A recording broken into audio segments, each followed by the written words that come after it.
নমস্কার। আজকের কবিতা জীবনের হিসাব। সুকুমার রায়।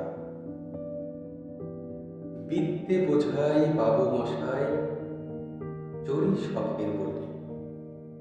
মাঝে কর বলতে পারিস, সূর্য কেন ওঠে, চাঁদটা কেন বারে কমে, জোয়ার কেন আসে। বৃদ্ধ মাঝি অবাক হয়ে ফেলিয়ে হাসে।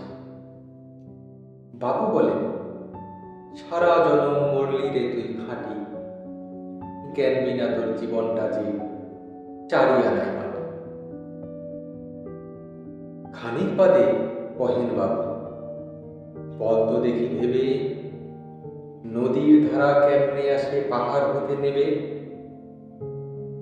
বল তো কেন লবণ পোড়া সাগর ভরা পানি।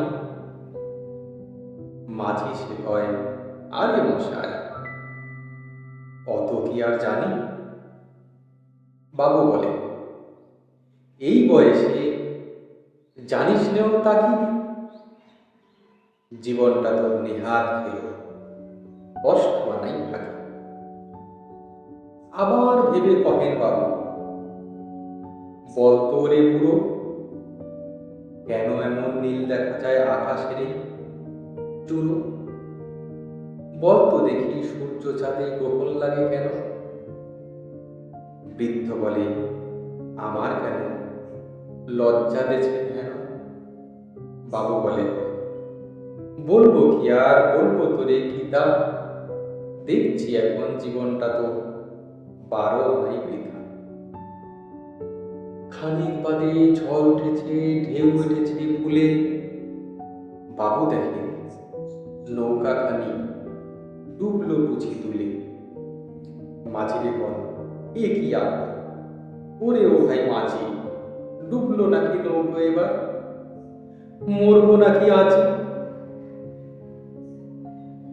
মাঝি সুধায় সাঁতার জানো, মাথা নাড়ে বাবু। মূর্খ মাঝি বলে, মশাই এখন কেন কাবু, বাঁচলে শেষে আমার কথা হিসেব করো পিছে। তোমার দেখি জীবন খানা 16 আনাই মিছে। নমস্কার।